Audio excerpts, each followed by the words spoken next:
Hi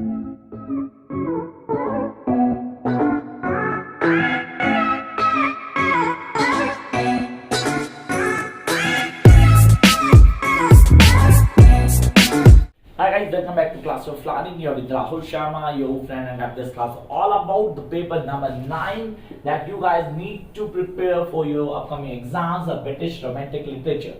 The British Romantic Literature. This paper is also known as the paper for poetry. Yes, the paper for poetry, because we don't have a story except the Frankenstein, the last one. After or before this, we guys need to clear all the concept of poetry sections. अगर मैं बोलूँ romantic literature को clear करने के लिए हमें क्या करना होगा, we need to know the poetry segment. Poetry segment क्या है, उसके कॉन्सेप्ट क्या है, कैसे क्लियर करेंगे, and how will going to be the master of this. Yes, how will going to be the master of this. तो इसके लिए कॉन्सेप्ट को क्लियर करते हैं. पहली चीज, we need to know the story behind the poetry. Yes, from here to here it's all a segment of complete poetry. अब इस पोएट्री को समझना है तो पहले करना क्या होगा, you guys need to understand the story behind poetry.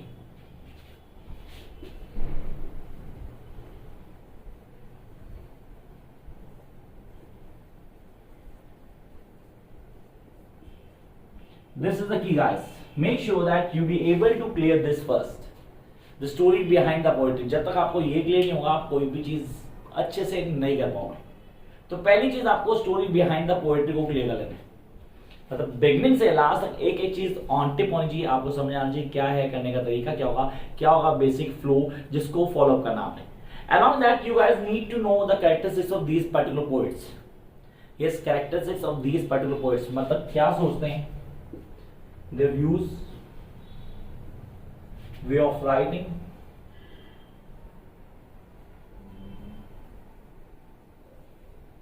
ये आपको क्लियर होना चाहिए. The views and way of writing of all these poets, whether it's William Blake, Charlotte Smith, William Wordsworth, Samuel Coleridge, Harold P.V. Shelley, Mary Shelley. आपने कहा sir ये John Keats नहीं है romantic, John Keats भी हमारे पास है, उसका work भी होना चाहिए. तो will get to know all that in details.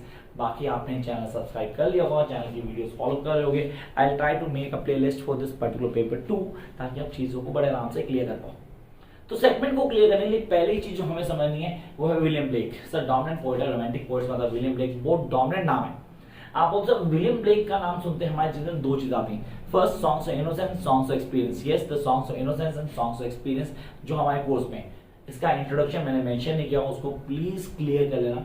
जिसके अंदर इसके कैरेक्टरिस्टिक्स को हाईलाइट किया है वो आपको ऑन टिप होना चाहिए, must be on your tips. After this the chimney sweeper.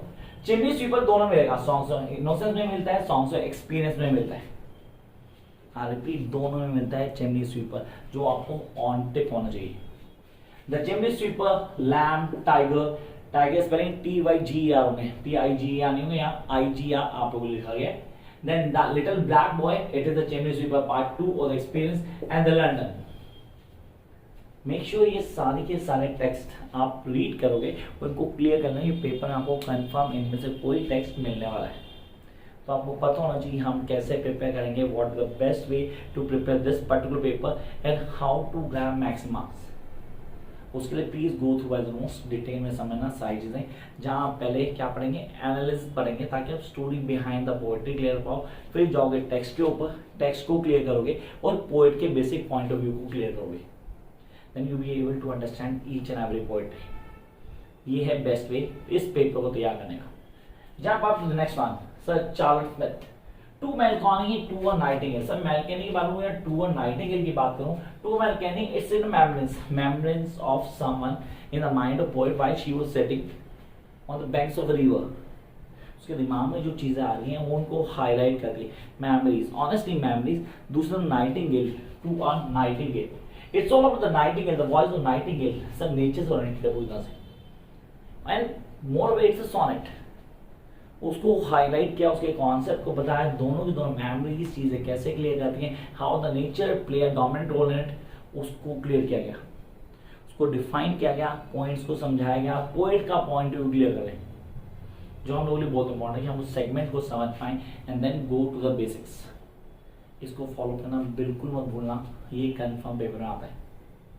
Then jump up next part, William Wordsworth. Sir William Wordsworth की बात होगा, प्रीफेस टू लिरिकल बैलेट हम बिल्कुल नहीं बोलते, बिकॉज ये क्या होता है चाइल्डहुड टू अडल्ट एज. को डिफाइन करता है, सब मेम्ब्रेन को हाईलाइट करता है।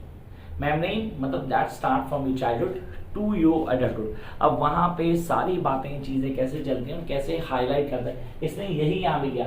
Weather Stanton away o the invitation to immortality, दोनों के दोनों फेजेस चल रहे हैं उसके उस मेम्ब्रेन को लेके। वो सारी मेमोरीज उसके डिक्शन की बात की जाती है जब भी हम बात करते हैं विलियम वर्ड्सवर्थ की। डिक्शन इसका सबसे इजी डिक्शन होता है।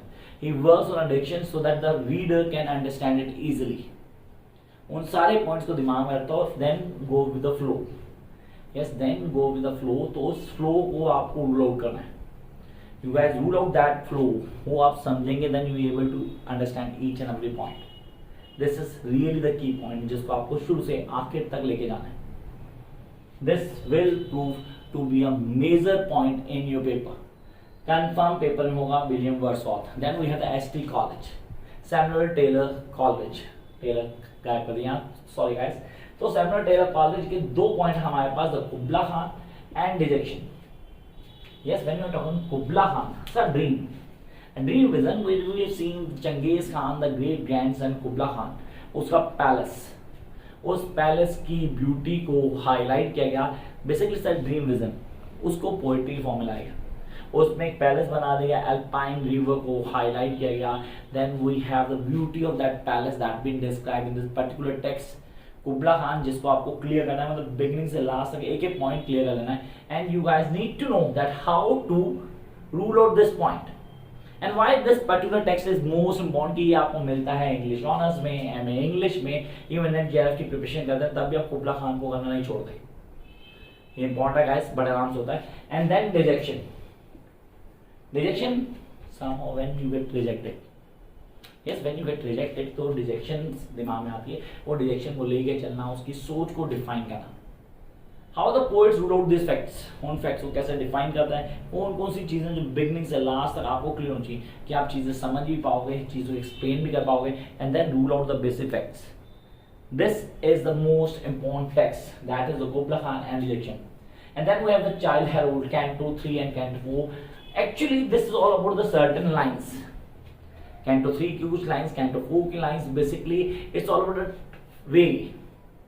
way to end something. कुछ achieve करने के लिए कुछ आप ले रहे हैं, वो एक phase को जाना है। मैं traveling की बात करूँ तो कुछ गलत नहीं होगा, उसको highlight करता है। दोनों point एक phase को define करते हैं, जो हम लोगों के लिए समझना important है। क्या है, किस समझेंगे, करने का तरीका, जो किन चीज़ों को फॉलो करना है, and how you guys are going to load this facts, इसको क्लियर करेंगे। This is really important. 2 चीजें हमारे लिए क्लियर करनी जरूरी है कि कैंटो 3 और कैंटो 4 को क्लियर करने के लिए कॉन्सेप्ट को समझना है, that is really important. Now time to jump to the next part, that is the work of PB Shelley. Sir PB Shelley अगर मैं बात करूं तो dominant point of PB Shelley and best work that is known as to be the Ozymandias. Ozymandias highlight करती है that time will vanish everything. Now, no man is superior as compared to the time. तो time सबको vanish कर देती है, चाहे वो कितना ही बड़ा आदमी हो। ओzymandias, face, power, glory, everything will be vanished with the space of time. उसको हाईलाइट करता है। And then how he works ought to the west wind. I'm a big fan of this particular text, ought to the west wind. जहाँ उसे appeal कर रहा है to redeem that sol. अब खत्म हो गया, मुझे वही चीज चाहिए दोबारा जो पहले थी। Man I was a kid, I have the power, I have the strength. वो स्ट्रेंथ, वो पावर कब मिलेगी, जब मैं दोबारा से रीबॉर्न होऊंगा। तो उसके लिए आज को खत्म होना जरूरी है। तो आज खत्म होगा तो दोबारा से क्वांटिटी होगी ना, क्वांटिशन तो दोबारा तभी आएगी जब आज ही खत्म हो चल रहा है। आज उसको हाईलाइट करता है, उसको मेंशन करता है, वो हमारे लिए इम्पॉर्टेंट है। तो first Ozymandias, then ought to the west wind and ought to the autumn. So here autumn, autumn highlight करता है उसके उसी पॉइंट को जो उसने खत्म किया था of to the west wind में। वो हमें पूरे सेगमेंट में क्लियर करना है। This be the work and then the last work, Mary Shelley, Frankenstein. Yes, the story of a man who tried to be a god. Yes, the man who want to be a like a god, जो create कर रहा था life को दोबारा। उस creation में से monster create कर दिया, वो मॉन्स्टर उसी के लिए भारी पड़ गया। कहानी शुरू से लेकर आखिर तक कौन बताता है, दूसरा आदमी बताता है, थर्ड पर्सन नैरेटिव है। जो विक्टर से मिला उसने चीजों को हाईलाइट किया and how he mention each and every point, उसको क्लियर करना है। इसके लिए प्लीज़ फ्रेंड्स टाइम की वीडियो को देखना मत भूलना. So guys, what you need to do, just follow the videos. If you have the notes, that's the best part. Just follow the notes along with the videos to crack this paper easily. Those don't have the notes, please do follow the videos ताकि आप चीज़ों को clear कर पाओ. Whatever the things that you have found notes, उनके साथ preparation करो. And if you have any doubts, seriously किसी ना कोई डाउट कोई प्रॉब्लम होती है, comment box is for you. Till then, keep watching guys.